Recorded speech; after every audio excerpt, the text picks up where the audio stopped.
The rain came without warning. One moment, the sky above Creston Avenue was the color of old iron, heavy and still. The next, it broke open not gently, not gradually, but all at once. The way a dam gives way when it finally has enough. Cold sheets of water slammed the pavement and turned the gutters into rivers within seconds. David Calloway didn't stop pedaling. He couldn't afford to. The thermal bag strapped to the back of his bicycle held 3 orders: a pad thai from Golden Lotus, 2 cheeseburgers from Stack & Sons, and a pasta primavera that someone on the 4th floor of the Meridian Apartments had been waiting 43 minutes for. Every minute past the promised delivery window meant a bad rating, and bad ratings meant fewer orders assigned, and fewer orders meant less money at the end of the week, and the end of the week was already a calculation he ran in his head, like a man trying to bail water out of a sinking boat with his bare hands. He was 34 years old, and he looked, on most evenings, closer to 42. Not because of any particular flaw in how he was built. David had always been lean and sharp-featured, with pale blue eyes that people once called disarming when he still had time to look people in the eyes. It was the tiredness, the specific, structural kind of tiredness that came not from one bad night of sleep, but from 3 years of them stacked one on top of the other like bricks, building a wall around something he was trying very hard not to examine directly. He made the deliveries. He smiled at the woman who opened the door on the 4th floor. She was wearing slippers and holding a phone and didn't quite look at him, just reached for the bag, and he thanked her when she didn't tip, and he went back down the stairs 2 at a time, and climbed back onto the bicycle and started moving again through the rain. The apartment was a 20-minute ride from where he stood, if the lights cooperated. He thought about Lily. He did this constantly, the way a tongue keeps finding a sore tooth. Not because he meant to, he would have preferred to think about almost anything else, preferred to let his mind go blank, the way it sometimes did on long straight stretches of empty road. But because she was always there, 8 years old, and already braver than he'd ever managed to be. She had his mother's stubborn jawline, and her own mother's eyes. Dark and steady, the kind of eyes that made you feel seen even when you were the one supposed to be doing the seeing. Emma. He didn't let himself think about Emma for very long. It was a practice discipline. The same way a person learns not to put weight on a broken ankle. You could do it. You just had to pay attention. Emma Calloway had died 2 years and 4 months ago. Cardiac arrest, sudden and total, in the kitchen of the apartment they'd shared since Lily was 3. She'd been making coffee. The paramedics said she was probably gone before she hit the floor. David had been on a delivery when it happened. Lily had been in her room, 6 years old, listening to an audiobook through headphones. The grief counselor at the hospital had said something about the randomness of it, about how there was no meaning to a sign. David had nodded and thanked her and driven home and stood in the kitchen for a long time looking at the coffee maker, and then he had cleaned it, very carefully, and put the box in the storage closet, and he had not opened that closet since. After Emma, the hospital bills. After the hospital bills, the diagnosis. Lily's pediatric cardiologist, a calm, careful woman named Dr. Patricia Sloan at Street, Ambrose Children's Hospital, had sat across from David in a small office with a plant in the corner that needed watering, and explained the situation in the measured, factual way that doctors sometimes used when the facts were very bad. Lily had been born with a congenital heart defect. For years it had been manageable, something they monitored, something they watched. But the most recent scan showed progression. Dr. Sloan used the word intervention. She used the phrase sooner rather than later. She said the procedure, an open-heart surgery that would take 6 to 8 hours and require a 2-week hospital stay and several months of careful recovery, had a very strong success rate. She said the cost, even with the partial coverage from David's current insurance plan, would be approximately $312,000 out of pocket. She had handed him a pamphlet about financial assistance programs. David had thanked her and taken the pamphlet, and driven home and sat in his car in the parking lot of their building for 37 minutes before he trusted himself to walk up the stairs and smile at his daughter. The financial assistance programs had helped, some of them, not enough. He had applied for loans. He had sold Emma's jewelry. He had moved them into a smaller apartment, 2 rooms on the 3rd floor of a building on Fenwick Street where the hot water was unreliable, and the neighbors above them walked heavily. He had added the nighttime food delivery shifts to the daytime warehouse work he was already doing. He had done the math approximately 400 times in the past 8 months, and each time the math came out the same way. Not enough. Not for a long time. Maybe not ever, the way things were going. Lily knew something was wrong. She was 8, not stupid. But she was also, somehow, and David couldn't account for this, couldn't explain where she had found this quality relentlessly, quietly cheerful.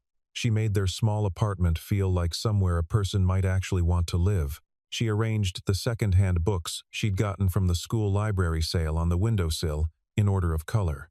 She had named the water stain on the ceiling Gerald. She made David toast in the mornings before school and brought it to him with the gravity of someone presenting a formal gift.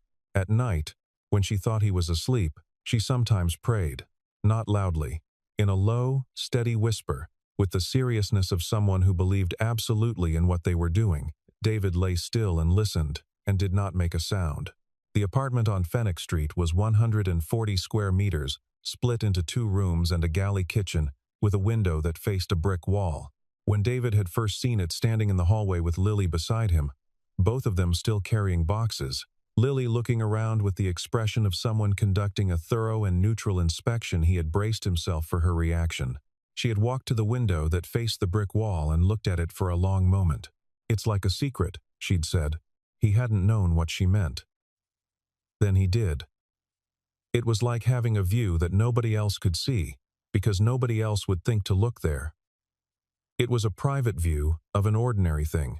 He had painted her room yellow that weekend. It had taken 2 coats and he was bad at cutting in along the edges, and the results were imperfect. She had declared it perfect.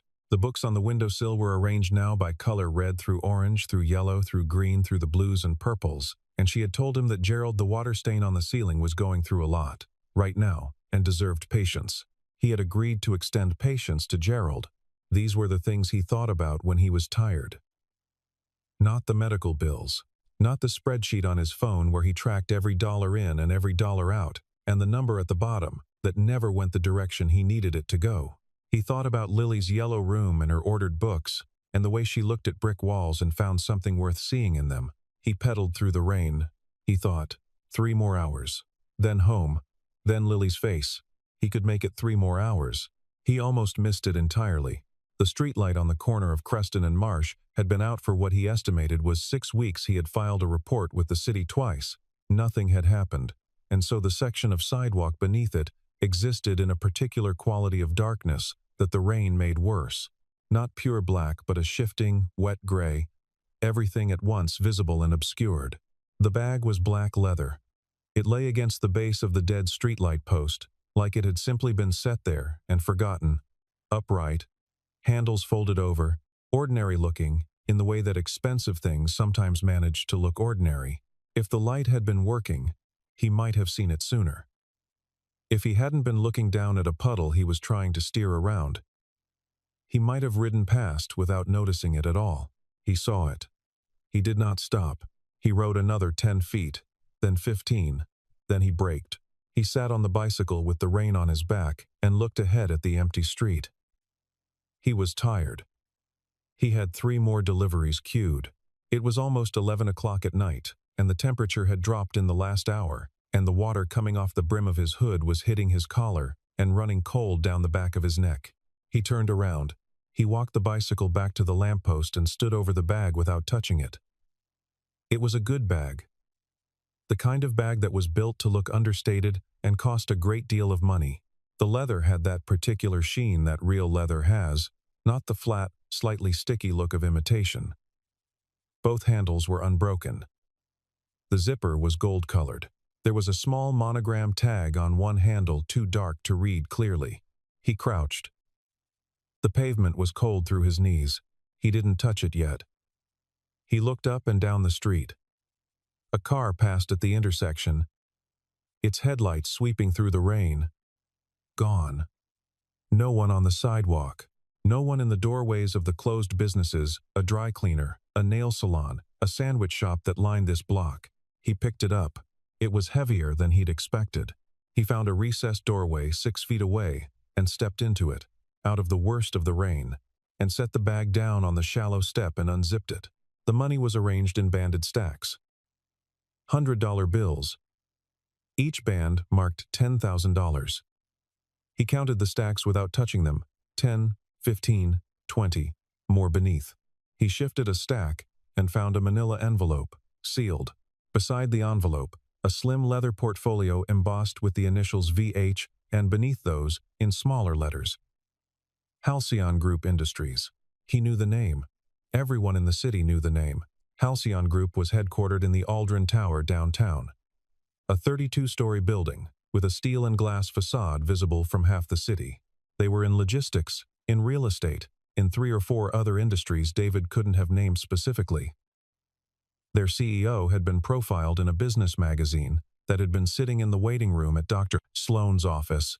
He had read the profile twice during a particularly long wait. The CEO was a woman named Victoria Hayes. The profile had used the words visionary and exacting and fiercely private.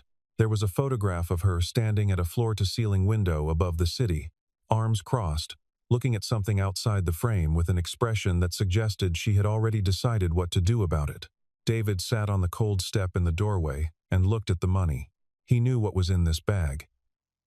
He could not calculate it exactly. There was a great deal more beneath the top layer, but he knew it was enough. Enough for Lily's surgery. Enough, possibly, for more than that. His hands were very still. The rain came down. He zipped the bag back up.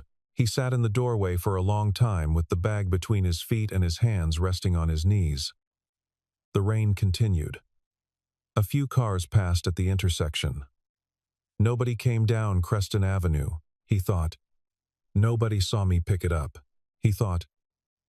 There are no cameras on this block. He had noticed that before, noticed the dead streetlight and the absence of the small white camera housings that had started appearing on better-maintained streets in the past 2 years. He thought, $312,000. He thought about what Dr. Sloan had said, the particular way she'd looked at him when she handed him the pamphlet, not pity exactly, but something adjacent to it, something careful and professional that was meant to cushion what she was telling him, that Lily's heart was not going to get better on its own. That the window for the best outcome was not infinite. He thought about Lily's voice on the phone 2 nights ago, when he called between deliveries to check in. She had been reading a book about marine biology, a library book. One she'd already renewed twice, and she had wanted to tell him about bioluminescent organisms, about the way certain deep-sea creatures produce their own light in complete darkness. They don't need the sun, Dad, she'd said, with a kind of wonder that made something in his chest ache. They just make it themselves. He thought about Emma. This was the part he usually avoided, the part he had learned to step around. But tonight, in this doorway, with this bag at his feet, he let himself think about her clearly for a moment. Emma had been honest in the way that some people are not performatively. Not as a philosophy she'd adopted, but simply and constitutionally. The way some people are left-handed. She hadn't been naive about it. She'd known the world was complicated. She just hadn't been willing to participate in the complication more than she had to. She had once returned a found wallet with $400 in it, and 2 days later the man who owned it had sent a thank you card to their address. She'd included it, her contact information, because she said anonymity felt like cheating somehow, like getting credit without accountability. David had teased her about it. He remembered that now. He remembered standing in their kitchen while she opened the thank you card and thinking, I married the most earnest person alive. He remembered meaning it as a compliment. She would know what to do right now. She would not need to sit in a doorway in the rain to work it out.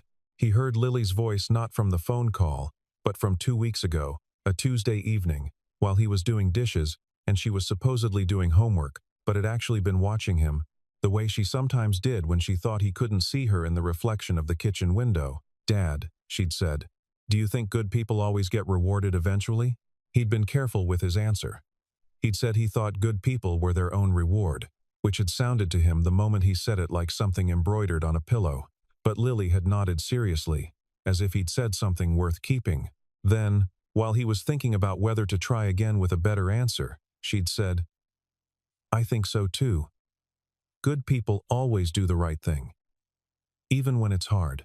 That's why it means something. He stood up. He picked up the bag. He walked back to his bicycle, secured the bag in the thermal carrier, took out his phone, and opened the delivery app. He marked himself unavailable for the night. Then he rode, not home, but to the 2-4-hour diner on Allenworth, where the coffee was bad and the lighting was fluorescent and nobody bothered you. He sat in a booth and spread the contents of the portfolio folder on the table and read what was there. By the time he finished reading, the coffee was cold. He had made his decision long before that. He had made it in the doorway on Creston Avenue. Probably around the same moment, he'd let himself think about Emma clearly. But reading the documents confirmed something, not just what he was going to do, but why the doing of it mattered in ways that extended past him, past Lily, past the immediate calculus of a choice made alone in the rain. He put everything carefully back in the bag. He thought about Lily making him toast with the gravity of someone presenting a formal gift. He thought, okay, tomorrow morning. He drove home through the rain, which had begun, finally, to ease. He slept for 4 hours. At 7:15, before Lily woke up, he made her breakfast, scrambled eggs and toast, the same as she made for him, and left it covered on the stove with a note that said, "Back before lunch. Don't eat cereal instead. Love, Dad." He considered this note for a moment, then added a small drawing of a fish with a light bulb attached to it, bioluminescent, and underlined "Love." He put on the cleanest shirt he owned. It was a blue Oxford that Emma had given him for his birthday 4 years ago. He had not worn it in a long time. It fit the same as it always had. He ironed it carefully, badly. In the way of someone who didn't iron things regularly, but understood the principle, he put the bag in his car, a 2014 Honda, that needed new brake pads, and drove downtown. The Aldrin Tower rose above the surrounding buildings, the way large, confident things rose above smaller things. Without apparent effort. Without apparent awareness of the comparison. The lobby, visible through the revolving glass doors, was the kind of lobby that existed specifically to communicate a proposition. This is what success looks like, and you can see it, but you can't touch it. David parked in a metered spot 2 blocks away and sat for a moment. He was wearing a blue Oxford shirt and dark jeans and shoes he'd polished the night before. Which was to say he looked like himself on a careful day, which was to say he looked like a man who delivered food and worked in a warehouse and lived in a 2-room apartment on Fenwick Street and was trying very hard. The bag on the passenger seat was worth more than everything he owned. He picked it up and he went inside. The security desk was staffed by 2 men in dark uniforms. One was older, perhaps 50, with the settled look of someone who had been doing this specific job for a long time and had adjusted themselves to its particular rhythms. The other was younger and had the attentive posture of someone still performing alertness consciously. David approached and set the bag on the counter between them. "I need to speak with someone from Halcyon Group," he said. "I found something that belongs to them." The older guard looked at him, then at the bag, then back at David, with the specific expression of a man performing a rapid and practiced assessment. "Do you have an appointment?" "No." "Then I'd need you to take a seat, and it's urgent." David kept his voice level.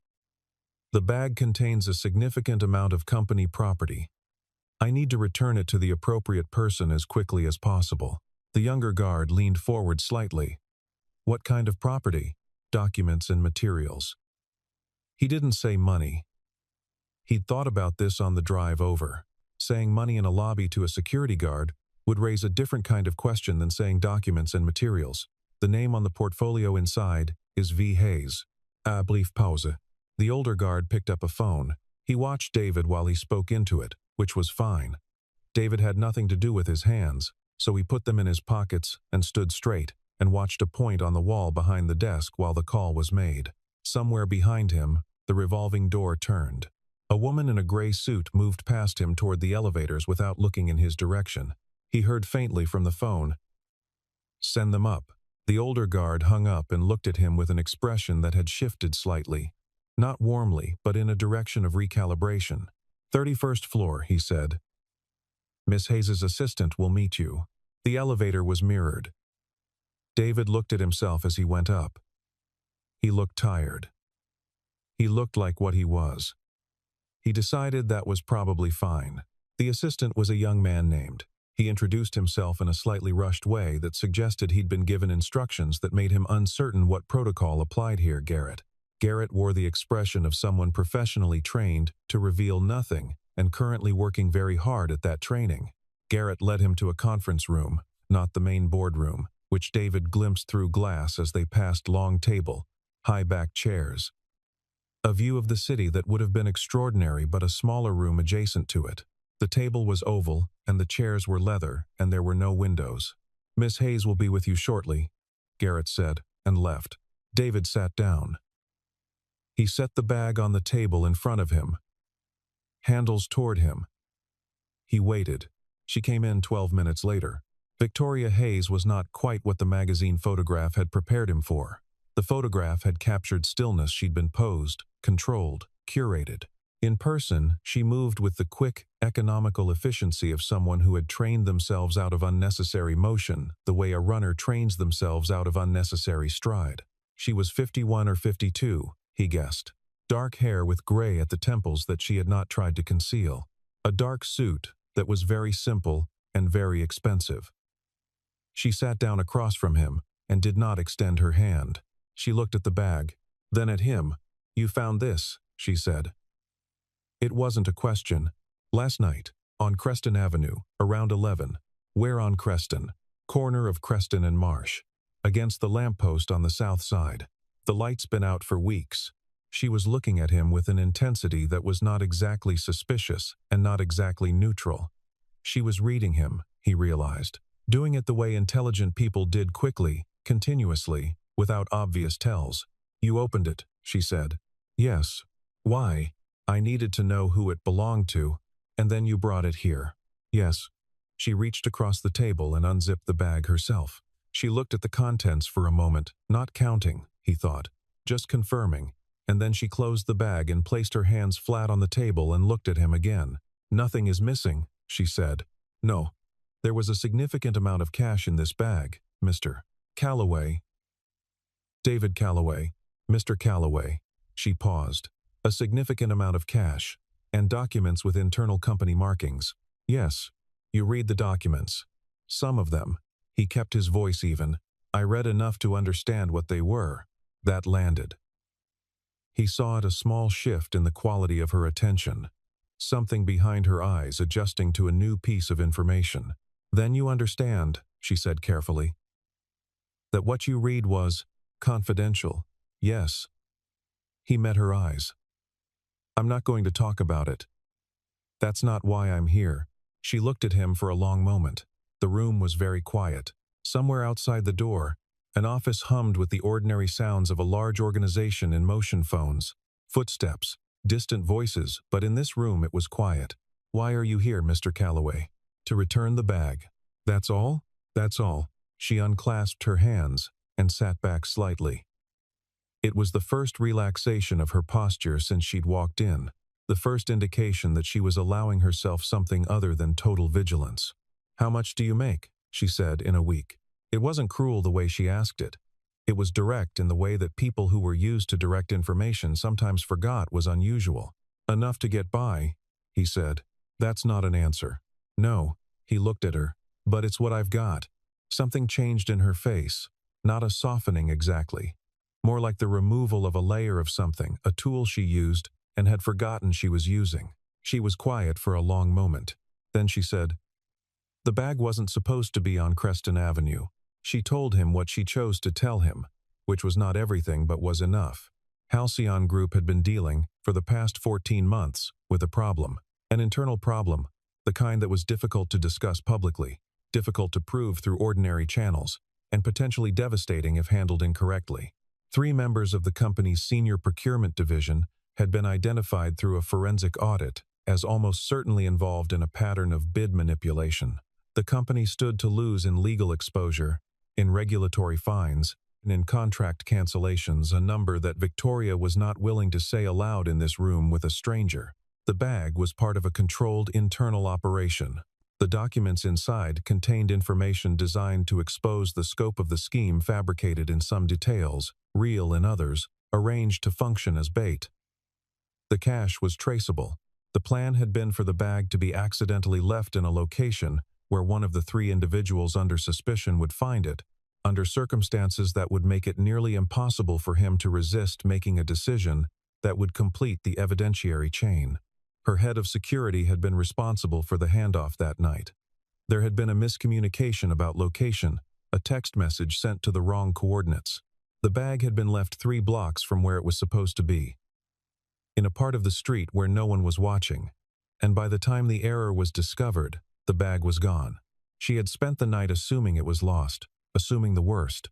The cash, she said, would have been impossible to trace back to him once it left the controlled environment. The documents would have been worthless without the chain of custody we'd established. She looked at the bag.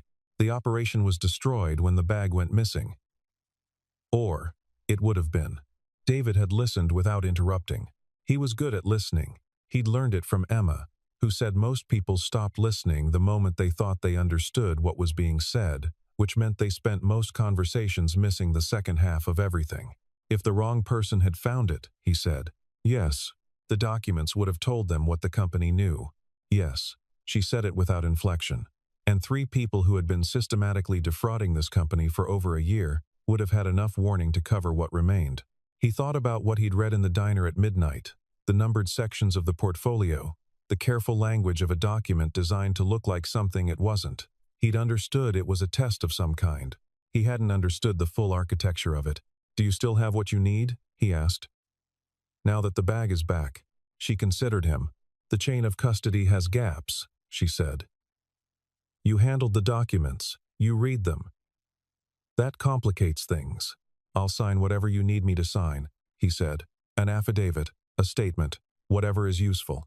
She looked at him the way, he thought. You might look at something you'd assumed was one thing and were now revising. Why? She said. Would you do that? Because it's the right thing. He paused. And because 3 people have been stealing from something that doesn't belong to them, and that shouldn't be allowed to continue. The room was quiet again. Outside, the city 31 floors below continued its business in ignorance of this room. Victoria Hayes looked at the bag on the table between them. Then she looked at him. Why didn't you keep the money, Mr. Calloway? She asked it quietly, without judgment, as if she genuinely needed to understand the mechanism, the logic, the architecture of a decision that, from where she was sitting, made no evident rational sense. He thought about how to answer. He thought about the right answer versus the true answer, and whether they were the same thing. I have a daughter, he said. She's 8. Her name is Lily. Victoria waited. She has a heart condition. She needs surgery that I can't afford. He said it without performance, without allowing the words to bend toward pity. They were facts. He stated them as facts. There's enough money in that bag to pay for it twice over.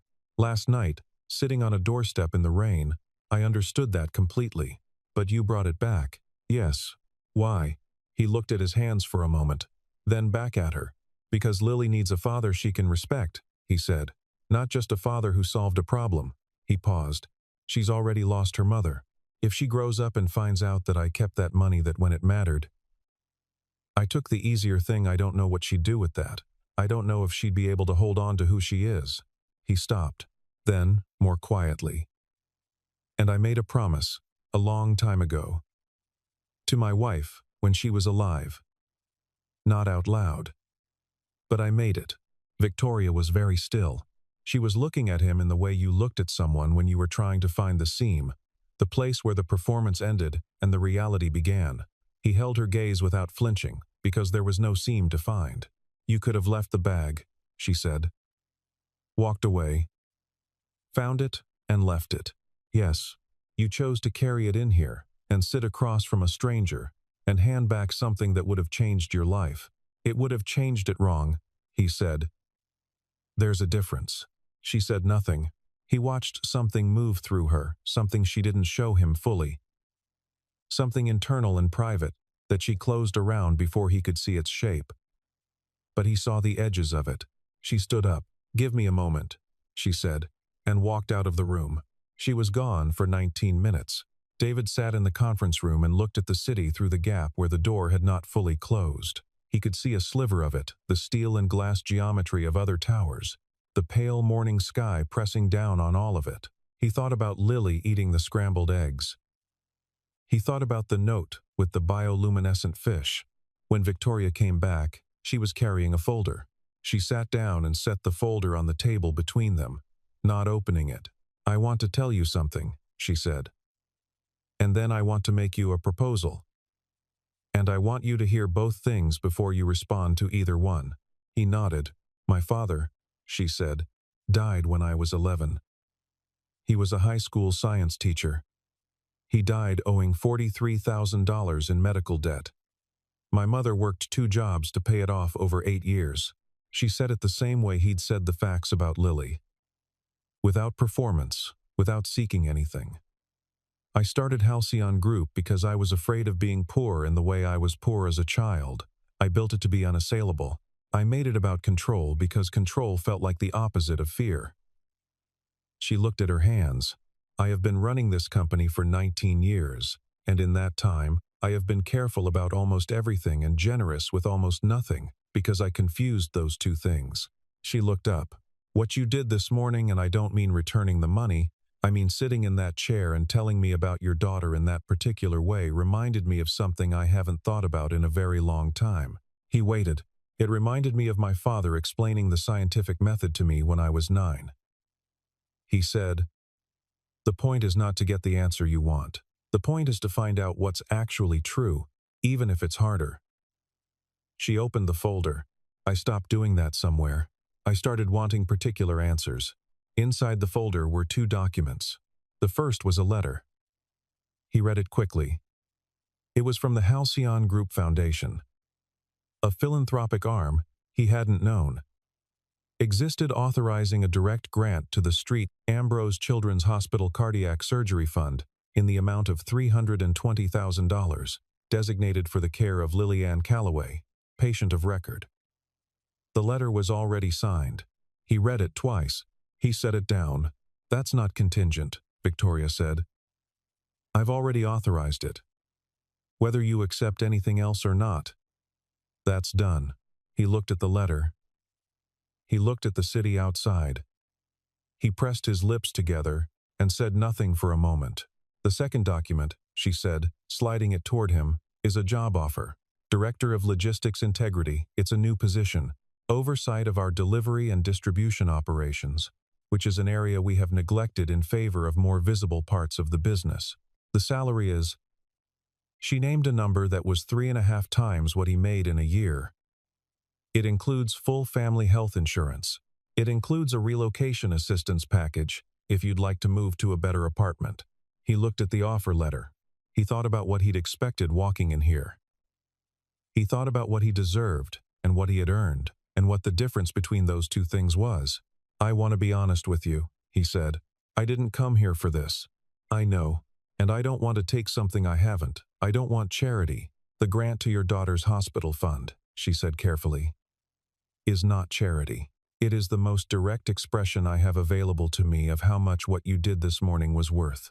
She held his gaze. "The job is not charity either. I need someone in that role.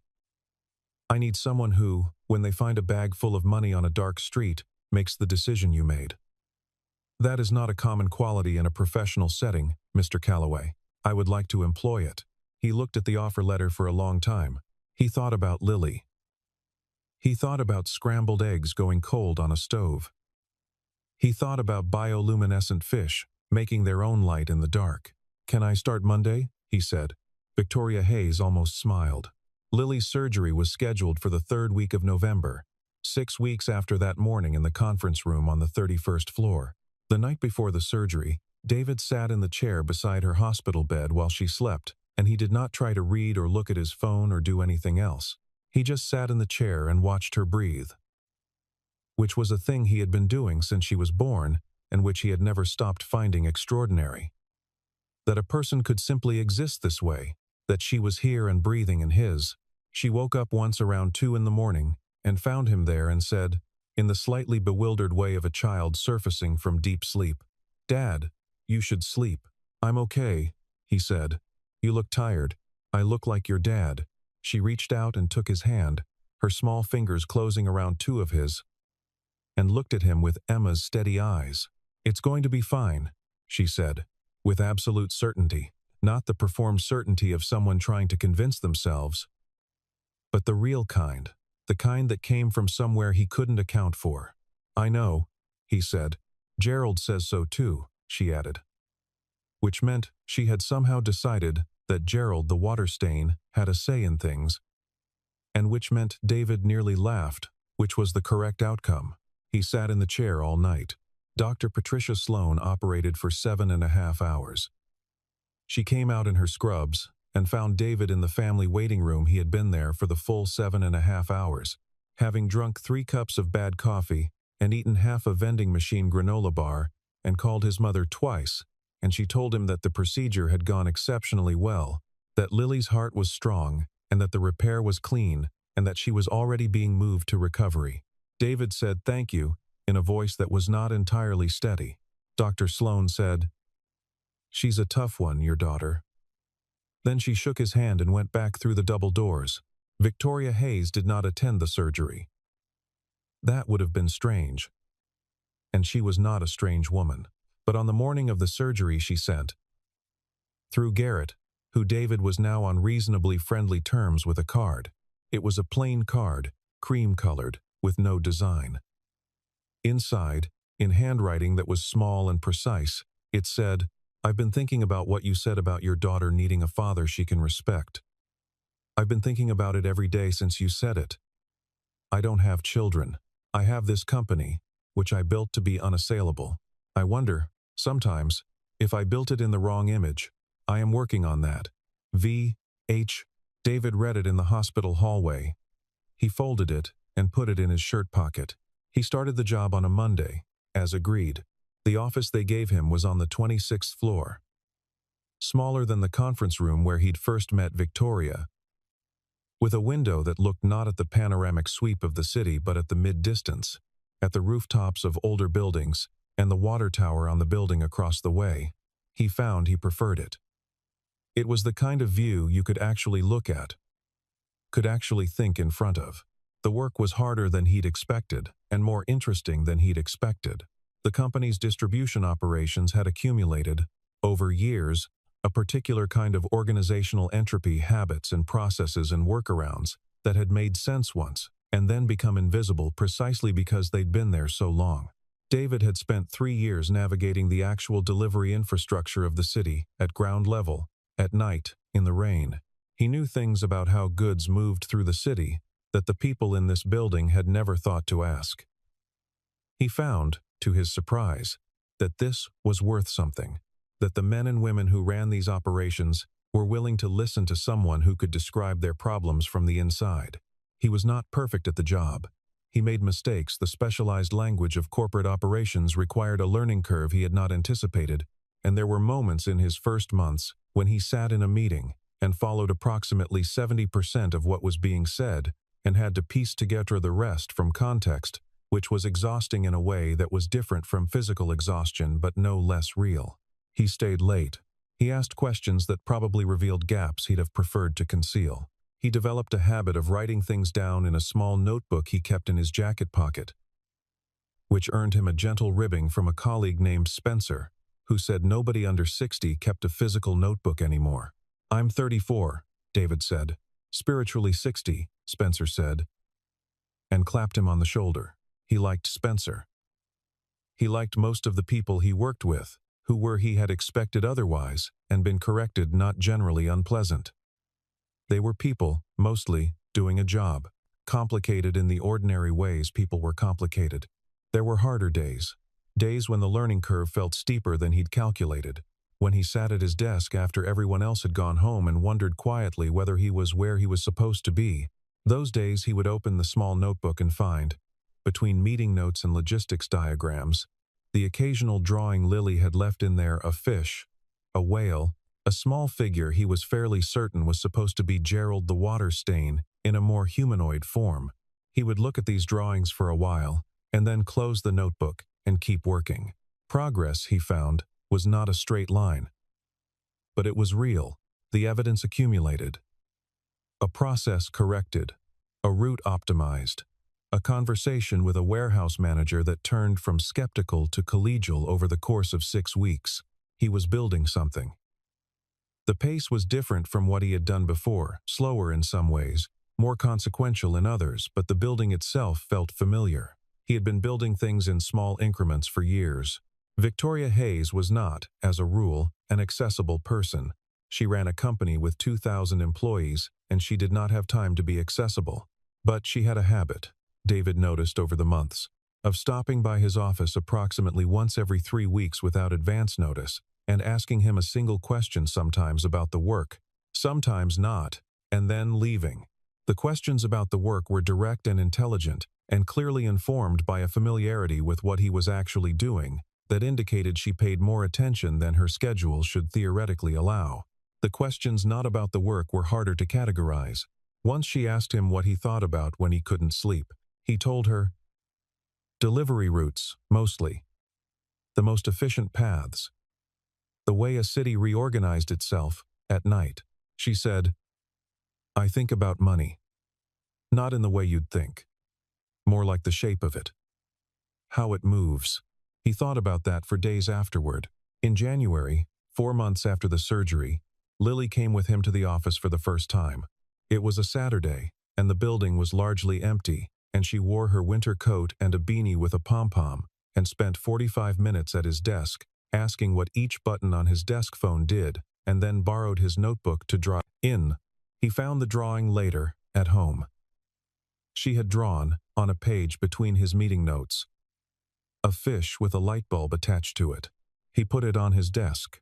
On a Tuesday evening in late February, Victoria Hayes stood at the window of her office on the 31st floor and watched the end-of-day traffic, 31 floors below the taxis and the commuters and the cyclists, and the people simply walking from one place to another, each of them carrying something and going somewhere, and navigating the particular complications of their own lives with varying degrees of success.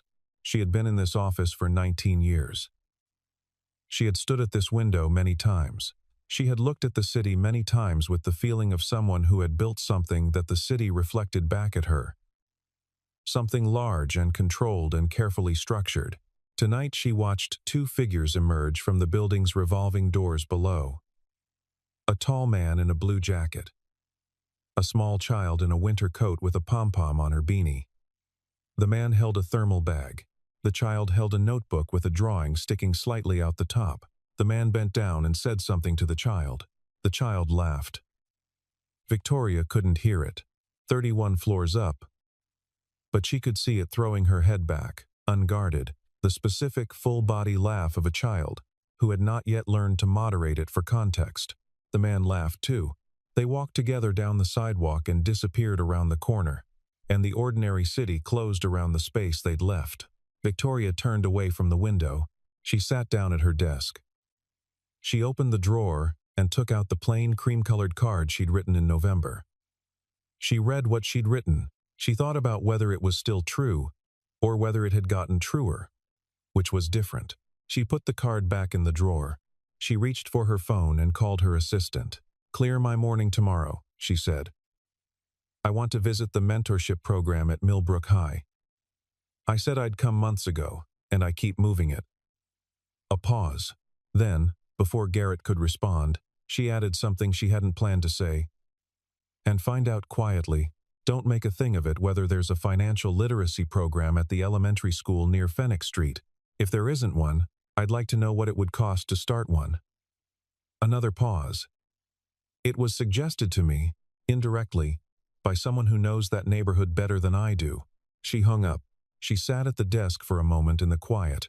Then she reached into the drawer and took out the card again. She seemed to do this reflexively now, the way a person touches a particular object in their pocket to confirm it's still there and read it. She thought about whether the word working was still accurate for what she was doing. Whether that was the right word for a process that felt less like labor and more like removing, carefully and with attention, something she had built around herself, so gradually she hadn't noticed the building. She put the card back. She picked up the pen on her desk and took a fresh piece of stationery from the drawer and wrote, in her small, precise hand, What did your father teach you that stayed? She would ask David this. Not tomorrow, not in a meeting. Some other time, one of those Tuesday evenings when she stopped by his office and asked the question that was actually the one on her mind. She was getting better at asking those. It turned out that asking was not the same as losing ground. She had spent 19 years confusing those two things also. Outside, the city went on, the way it always did, crowded and various, and indifferent and full, in spite of itself, of an inexhaustible supply of small acts that nobody witnessed and nobody recorded and nobody would ever know about except the people who performed them. And somehow, despite everything, that was enough. It had always been enough.